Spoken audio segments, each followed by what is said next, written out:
बिस्मिल्लाहिर्रहमानिर्रहीम। अस्सलाम वालेकुम नाज़रीन, आप यूट्यूब चैनल देख रहे हैं। मैं इमरान खान हूँ। आज कायद-ए-आज़म मोहम्मद अली जिन्ना का यौम पैदाइश है और ये दिन हम हर साल मनाते हैं।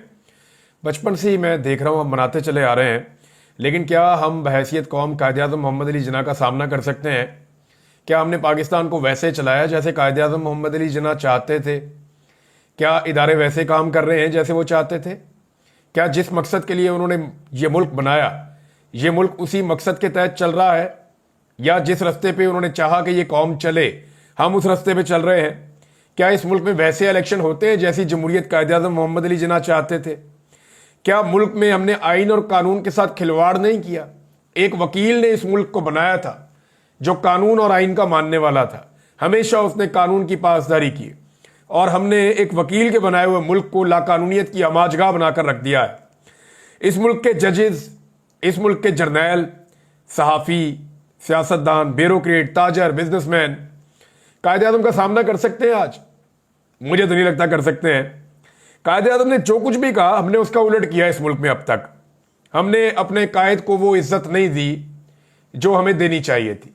हाँ, हमने कायद-ए-आज़म की तस्वीर को इज्जत दी जो नोट के ऊपर छपी हुई है।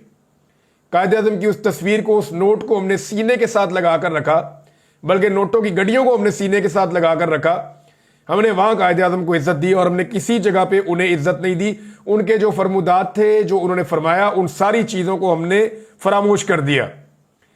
यानी जिन चीजों को लेकर कायद-ए-आज़म ने जद्दोजहद की, बड़ी कोशिश की और वाज़े तौर पर कहकर गए थे किसका क्या काम है, लेकिन हमने कायद-ए-आज़म मोहम्मद अली जिन्ना के जाने का भी इंतजार नहीं किया और चीजों पर इस मुल्क में कब्जा होना शुरू हो गया।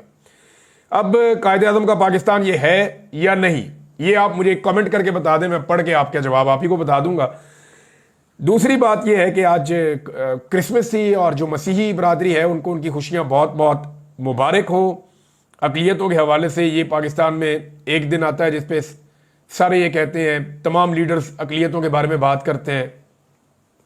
एक्चुअली तो हुकूक होने चाहिए, आज़ादियाँ होनी चाहिए और ये आज़ादियाँ ना सिर्फ मजहबी आज़ादियाँ होनी चाहिए बल्कि उनको हर चीज़ के अंदर बराबर का हिस्सा मिलना चाहिए। हर चीज के अंदर जो है वो हर खुशी के ऊपर, हर मौके के ऊपर उनका बराबर का हक है और वो उन्हें उनका हक मिलना चाहिए। अब आ जाए नाज़रीन जो पॉलिटिकल खबरें उनकी जानिब, तो इमरान खान साहब के हवाले से सबसे पहली खबर है। इमरान खान साहब ने एक ख्वाहिश का इजहार किया है या उन्होंने मुतालबा किया है कि मेरी टीम से मेरी मुलाकात करवाई जाए। अब देखिए, उन्होंने 7 रुकनी टीम इमरान खान साहब ने बनाई हुई है मुज़ाकरात के हवाले से। साथ ही साथ उनका जो है वो सोशल बाइकआउट वाला मामला वो चल रहा है और उसके अंदर शिद्दत आ जाएगी जैसे ही ये मुज़ाकरात नाकाम होंगे।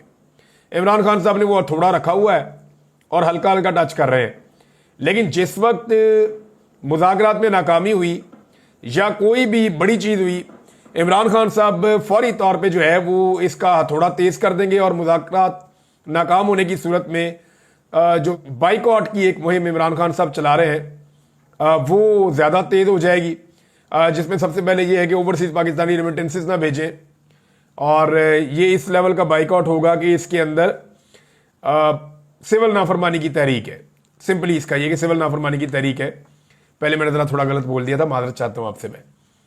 अब इमरान खान साहब ने जो बयान दिया, उन्होंने कहा कि हुकूमत के साथ होने वाले मुज़ाकरात के अमल को मानी खेज बनाने के लिए अहम है कि मेरी मुलाकात मेरी नामजद करदा मुज़ाकराती टीम से करवाई जाए ताकि मुझे मामलात का सही तरीके से इल्म हो सके। इमरान खान साहब का जो ट्विटर है उसके ऊपर जो बयान इमरान खान साहब का जारी किया गया है उस बयान के मुताबिक इमरान खान साहब ने अडियाला जेल में रावलपिंडी के अंदर वकला से जो बातचीत की है उस पे ये बयान जारी हुआ। उसमें इमरान खान साहब ने कहा कि पार्टी की मुज़ाकराती कमेटी की काविशें अच्छी बात है। मुज़ाकरात के अमल को मानी खेज बनाने के लिए अहम है कि मेरी मुलाकात मेरी नामजद करदा मुज़ाकराती टीम से करवाई जाए ताकि मुझे मामलात का इल्म हो सके। मैंने साहबजादा हामिद रजा को तहरीक इंसाफ के मुज़ाकराती अमल का तर्जुमान नामजद किया है। इसके पीछे भी एक रीज़न है कि साहबजादा हामिद रजा साहब जो है ना वो लगी लिपटी नहीं रखते। वो बहुत ही स्ट्रेट फॉरवर्ड आदमी है। उन्हें अगर आज अपने रस्ते कहीं इधर उधर करने पड़ेंगे वो कर लेंगे। वो साहबजादा हामिद रजा को मैं जानता हूँ, इनके वालिद साहब को भी मैं कवर करता रहा हूँ माजी में, अल्लाह ताला उन्हें गरीक रहमत करे। लेकिन साहबजादा हामिद रजा के साथ मेरी जितनी मुलाकातें हुई, जितनी बातचीत हुई, वो बहुत स्ट्रेट फॉरवर्ड आदमी है और वो एक मुहिब वतन आदमी है। उनके दिल में पाकिस्तान मैंने देखा है और इस्लाम और पाकिस्तान, वो हमेशा इन दो चीज़ों की बहुत बात करते हैं। तो साहबजादा हामिद रजा साहब को इमरान खान साहब ने मुज़ाकराती अमल का तर्जुमान नामजद किया है। हुकूमत अगर नतीजा खेज मुज़ाकरात चाहती है तो हमारे दो मुतालबात हैं, एक अंडर ट्रायल सियासी कैदियों की रिहाई, दूसरा 9 मई और 26 नवंबर के वाकयात पर सीनियर तरीन जजेस पर मुश्तमिल जुडिशल कमीशन का क़याम। इमरान खान ने कहा कि इन मुतालबात पर अमल दरामद की सूरत में हम सिविल नाफरमानी की तहरीक को मौखर कर देंगे, लेकिन मुझे खदशा है कि हुकूमत हमारे 9 मई और 26 नवंबर की तहकीकात के मुतालबे को पसे पुश्त डालने की कोशिश करेगी, लेकिन हम ऐसा होने नहीं देंगे। मिलिट्री कोर्ट्स के गैर आईनी फैसलों को मुस्तरद करता हूं। सारी दुनिया ने तो मुस्तरद कर दिया। इमरान खान साहब से मुलाकात हुई, उनसे बात हुई लोगों की, उन्होंने कहा जी मैं भी मुस्तरद करता हूं। इन फैसलों की वजह से पाकिस्तान की बैनुल अक़वामी दुनिया में बदनामी भी हो रही है और ऐसे गैर इंसानी अमल से मुल्क को माशी पाबंदियों का सामना भी करना पड़ सकता है। यह फैसला देकर आईनी बेंच के चेहरे पर भी तमाचा मारा गया है। इमरान खान ने कहा कि अब तो अदलिया ने भी एतराफ़ किया है कि मुल्क में सियासी इंजीनियरिंग हो रही है, जिसका साफ मतलब है कि तहरीक इंसाफ को कुचला जा रहा है और तहरीक इंसाफ को दबाते दबाते हकीकत में जमहूरियत, अदलिया की आज़ादी और कानून की हुक्मरानी का जनाजा निकाल दिया गया है। कोई मुल्क बैरूनी और अंदरूनी सरमायाकारी के बगैर तरक्की नहीं कर सकता और सरमायाकारी कभी कानून की हुक्मरानी के बगैर आ ही नहीं सकती। लोग पैसे निकालते, लोग कहते हैं मुल्क में कानून ही नहीं है भाई, जो जिसका मर्जी पैसा छीन लेता है, जिसकी लाठी उसकी भैंस, जो दिल करता है जैसे मर्जी करता है, जिसको चुक के अंदर करना अंदर कर देते हैं। वो बेचारे एक बहुत बड़ी कंपनी थी जिनकी वो बोतलें शोतलें बनती थी, उनको पकड़ के अंदर डाल दिया, वो साहब अंदर हो गए, उनका सारा कारोबार तलपट हो गया, पता नहीं किधर है, कुछ समझ ही नहीं आती। उसके बाद एक दो बंदे जो मंजूर नजर हैं, उनकी बोतलों की फैक्ट्रियां बन गई हैं। यानी पाकिस्तान में तो ऐसा लगता है कि सारे इदारे इस काम पे लगे हुए हैं कि पैसा बनाओ, मुछ लो, जो जहां से ले सकते हो वहां से वो ले लो। कोई मुल्क बैरूनी और अंदरूनी सरमायाकारी के बगैर तरक्की नहीं कर सकता और सरमायाकारी कभी कानून की हुक्मरानी के बगैर नहीं आ सकती। ये इमरान खान साहब ने कहा। लोग पाकिस्तान से बाहर सरमाया मुंतकिल कर रहे हैं क्योंकि यहां तो ना अदलिया आज़ाद है और ना ही कानून का कोई एहतराम है। इमरान खान ने कहा कि 26वीं आईनी तरमीम के बाद अदलिया के मुकम्मल तौर पर हाथ पांव काट दिए गए हैं। आईनी बेंच का क़याम और उसके फैसले सुप्रीम कोर्ट को शर्मिंदा करने के मुतरादिफ हैं। अच्छा, इससे पहले इमरान खान साहब ने जेल से मुलाकात के बाद मीडिया से गुफ्तगू करते हुए बैरिस्टर गौहर ने कुछ बातें की थी और उन्होंने ये जो स्टेटमेंट आया, इससे पहले जो उन्होंने बातें की थी, उन्होंने क्या कहा कि इमरान खान चाहते हैं कि मुज़ाकरात के लिए टाइम फ्रेम एक मुकर्रर कर दिया जाए। सिविल नाफरमानी की तहरीक पर उन्होंने कोई बात फिलहाल नहीं की, सिर्फ उन्होंने कहा जी मुज़ाकरात करेंगे, वो तहरीक वैसे ही चलती रहेगी। उन्होंने कहा कि इमरान खान का कहना था कि हमारे 4 लोग कल मुज़ाकराती अमल का हिस्सा नहीं बन सके, जिस पर स्पीकर कौमी असम्बली को पहले ही बता दिया गया था और कमेटी इमरान खान साहब ने बनाई है। मुझ समेत बहुत सारे लोग इसमें शामिल नहीं हैं। हम मुज़ाकरात के अमल पर उम्मीद है, कोशिश करेंगे कि सारे मसाइल का हल ज़रूर निकल आए।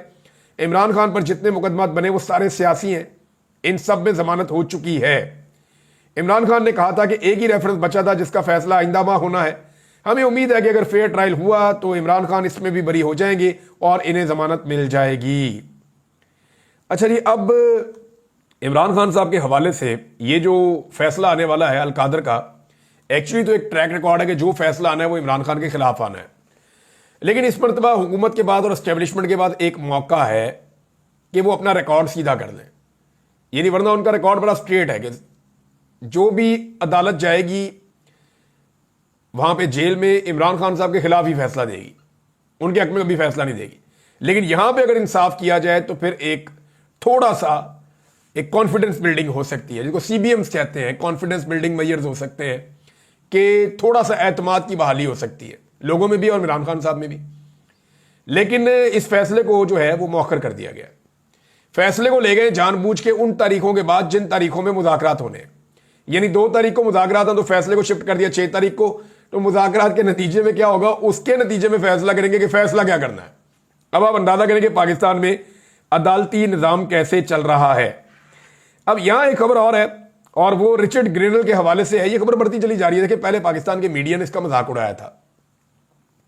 पहले बहुत सारे मीडिया के लोग, बहुत सारे सियासतदान, ऐसे लोग जिनको तमगे दिए गए उसने कारकर्दगी के, वो लोग ये कह रहे थे कि ये तो जाली अकाउंट है, ये तो रिचर्ड ग्रेनल है ही नहीं। हमने बताया जनाब कि ये, और सारा पाकिस्तान बता रहा था कि जनाब इसको तो डोनाल्ड ट्रंप भी इसी अकाउंट को जो है वो मेंशन करता है। तो भाई ये मौजूद है तो है ना, लेकिन कोई मान ही नहीं रहा था, कोई यकीन ही नहीं कर रहा था। लोग कोई इधर की कहानी कोई उधर की कहानी। अब उसके अपने इंटरव्यूज भी आना शुरू हो गए हैं और इंटरव्यूज के अंदर जो उसने कहा वो बड़ी क्लैरिटी के साथ इमरान खान की सपोर्ट की है रिचर्ड ग्रेनल ने। यानी अमेरिकन को इतनी पाकिस्तान में दिलचस्पी क्या हो गई या इतनी ज्यादा उनकी तवज्जो यहां पाकिस्तान में क्यों आ गई? इसके दो मतलब हैं।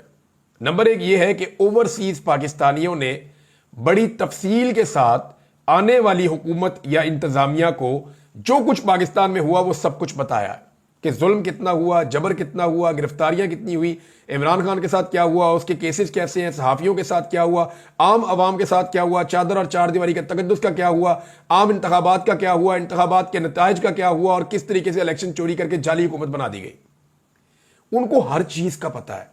ऐसा नहीं है कि कुछ चीज उनसे छुपी हुई हो, वो ऐसा लगता है सब कुछ ही जानते हैं क्योंकि उनको प्रॉपर तरीके से ब्रीफ किया गया है, डोनाल्ड ट्रंप से लेकर नीचे तक।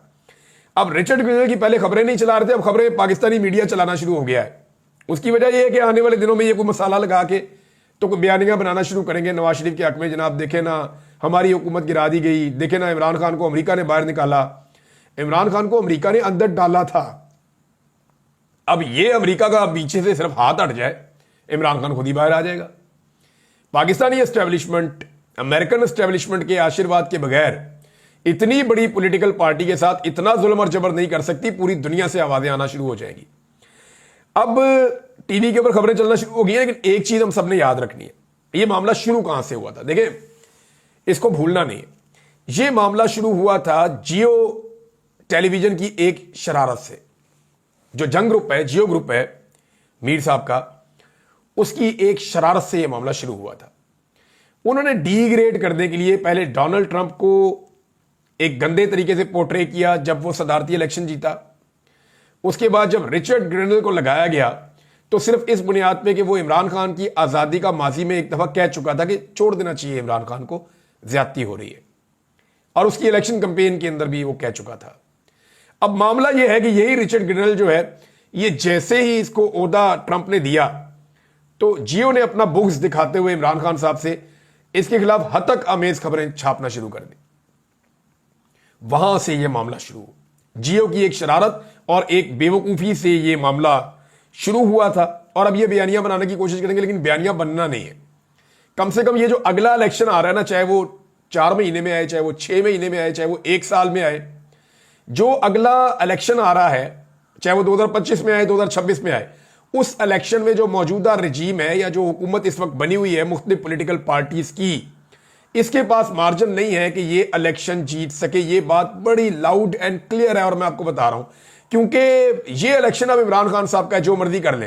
पिछला इलेक्शन इमरान खान का था, अगर उन्हें दे देते तो हो सकता है कि अगले इलेक्शन में फिर कोई थोड़ा सा बाकी पॉलिटिकल पार्टी ऊपर आ जाती, लेकिन इमरान खान साहब से इलेक्शन छीन कर अगला इलेक्शन जो है वो इमरान खान साहब की झोली में डाल दिया गया पूरी तरह से। अब जब भी इलेक्शन होगा इमरान खान साहब 100% इलेक्शन जीत जाएंगे। ये जनाब ये मामला है। अच्छा, इसमें एक राणा सनाउल्लाह साहब ने स्टेटमेंट दिया, ये मैं जरूर यहां पे डिस्कस करना चाहूंगा क्योंकि रिचर्ड ने जो स्टेटमेंट दिया वो मैं आपको बाद में बताता हूं, कुछ और चीजें वो बाद में बताता हूं, कुछ स्टेटमेंट्स और भी हैं वो भी बताता हूं, लेकिन जरा ये आप देख लें कि इमरान खान की रिहाई के लिए राणा सनाउल्लाह साहब ने एक बड़ी अजीब बात की। उन्होंने कहा जी फिर आफिया सिद्दीकी को छोड़ दें अमेरिकन तो हम इमरान खान को फिर इसी तरह अदला बदला होगा। तो देखें, इमरान खान पाकिस्तानी है, वो पाकिस्तान का साबिक वजीर आजम है, वो बेगुनाह पाकिस्तान में कैद है। आफिया सिद्दीकी वो भी यहां हमारी बेटी है पाकिस्तान की, और वो बेगुनाह अमेरिका में कैद है। हमारा तो मौक़िफ़ यही है ना कि बेगुनाह कैद है, अमेरिकन ने अपने मुकदमे बनाए हुए। हमारे यहां पे जो लोग कहते हैं, जो हम लोग कहते हैं, वो कहते हैं बेगुनाह कैद है, या अगर गुनाह था भी तो इतना लंबा तो नहीं था जितना उसको रख लिया अंदर। तो अब मामला यह है कि इमरान खान और आफिया सिद्दीकी का अदला बदला कैसे हो सकता है? क्या इमरान खान को अमेरिका के हवाले करने लगे आप कि जनाब आप वो हमारे हवाले कर दें, ये हम आपके हवाले कर देते हैं, क्या ये करने लगे? ये तो नहीं हो सकता। ये सौदा पता कब करना था? जब मैंने ये कहा था, और मैंने ये पता कब कहा था? जब इन्होंने रेमंड डेविस को पकड़ा था। रेमंड डेविस को जब पकड़ा गया था, जब लाहौर में उसने कत्लेआम किया, उसको गिरफ्तार कर लिया गया, और रेमंड डेविस को जब अमेरिका ने मांगा तो पाकिस्तान की पूरी एस्टेब्लिशमेंट, पाकिस्तान की एजेंसियां, पाकिस्तान की हुकूमत, स्पेशली उस वक्त शहबाज हुकूमत थी पंजाब में, शहबाज शरीफ, नवाज शरीफ और राणा सनाउल्लाह गालिबन वजीर कानून थे, इन सारों ने कमर कस ली थी कि कुछ भी हो जाए हमने हर हाल में रेमंड डेविस को वापस अमेरिका के हवाले करना है। खून बहा जो दिया गया था ना, वो भी रेमंड डेविस का कोई अमेरिका ने नहीं दिया था। वो यहां शुगर मिलों से पता नहीं कहां से इन्होंने पैसा अरेंज करके खून बहा उसके रिश्तेदारों को दिया था। वो सारा खानदान ही तबाह हो गया उन पैसों की वजह से। उन्होंने जो सौदा किया, वो ना भी करते तो रेमंड डेविस चला जाता। वो मौका था, तब मैंने ये बात की थी तो ये लोग मजाक उड़ा रहे थे, ये कहते थे ये क्या बात कर रहे हो। मैं उस वक्त कह रहा था और बहुत सारे और लोग भी कह रहे थे कि अगर सौदा करना है तो अब करो। उन्हें को आपके रेमंड डेविस ने यहां दहशतगर्दी की है, यहां जुर्म किया पाकिस्तान में, इसको कोई किसी किस्म की डिप्लोमेटिक इम्यूनिटी नहीं है, ब्लैक वाटर का आदमी है, ये बंदा हम आपको दे देते हैं। उसी रेमंड डेविस ने जाके अमेरिका में जुर्म किया, गिरफ्तार हो गया। वहां उसको किसी ने नहीं छुड़वाया, यहां से वो छुड़वा कर ले गए। शाह महमूद कुरैशी साहब ने उस मामले के ऊपर बड़ा रोला डाला था और यही एक वजह बनी थी जब उन्होंने पाकिस्तान पीपल्स पार्टी से अलहदगी कर ली थी। तो पीपल्स पार्टी में और नून लीग में मुकाबला चल रहा था कि ज्यादा बेहतर अंदाज में रेमंड डेविस को छोड़ने में किसका किरदार होगा, और एस्टेब्लिशमेंट जो है वो इन दोनों को डील कर रही थी। जैसे खसूसी तैयारे में उसको पहुंचाया गया। तो अब मामला यह है कि रेमंड डेविस के बदले करना था ना ये राणा साहब आपने, उस दौर में तो आप मौजूद थे, पंजाब में जुर्म हुआ था, पंजाब में आप मौजूद थे, तो रेमंड डेविस के बदले में आपने किया नहीं। अब आप कहते हैं इमरान खान के बदले में, या तो कोई अमेरिकन अमेरिका में गिरफ्तार हुआ हो तो आप ये मुतालबा करें कि अमेरिका में फलां अमेरिकन गिरफ्तार हुआ है, या मिसाल के तौर पे डोनाल्ड ट्रंप अमेरिका में गिरफ्तार होता और मुतालबा किया जाता या जो बाइडन अमेरिका में गिरफ्तार हो जाए, तो फिर आप मुतालबा करें जी आप जो बाइडन को छोड़ दें, हम इमरान खान को छोड़ देते हैं, फिर तो चलो बात समझ आती है, अगर जो बाइडन बेगुनाह बन दे तो ये अजीबोगरीब बातें करके आप चीज़ों को इधर से उधर नहीं कर सकते।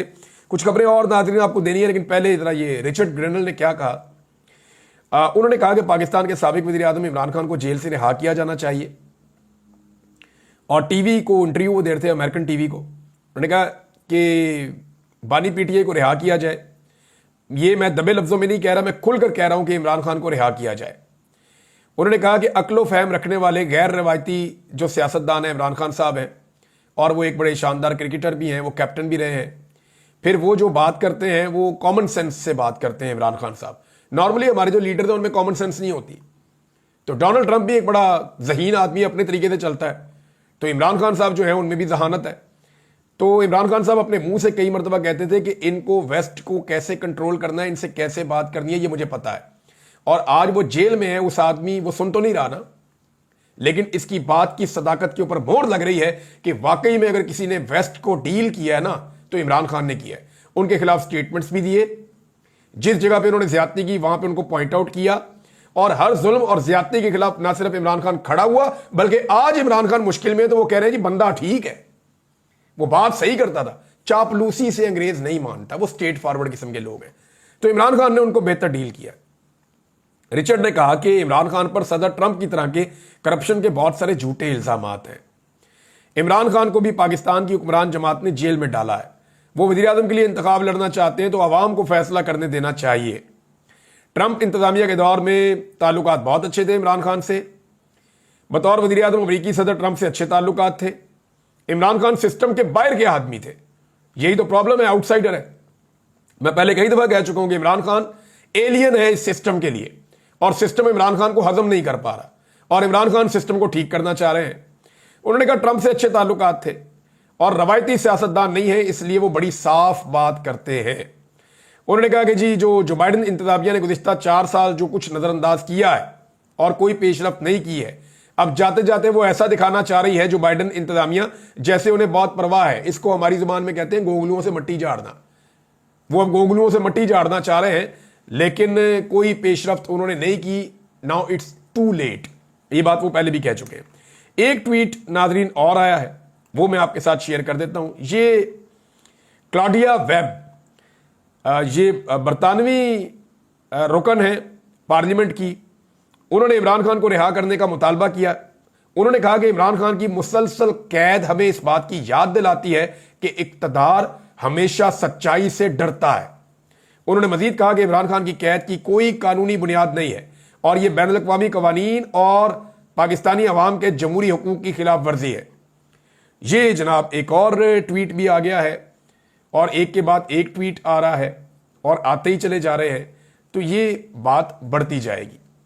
इससे पहले आपको याद होगा अक़वाम मुत्तहिदा ने बाकायदा ये कह दिया था अपनी इन्वेस्टिगेशंस करके कि इमरान खान के ऊपर जो मुकदमा है वो सियासी नौयत के और ये जुल्म और ज्यादती हो रही, और उन्होंने पहले ही कहा था कि इमरान खान को रिहा किया जाए। बाकी जो मुल्क बीच में आ रहे हैं या सियासतदान बीच में आ रहे हैं वो तो अब आ रहे हैं। नाज़रीन, अब तक के लिए इतने, अपना ख्याल रखिएगा, अपने चैनल का भी अल्लाह हाफ़िज़।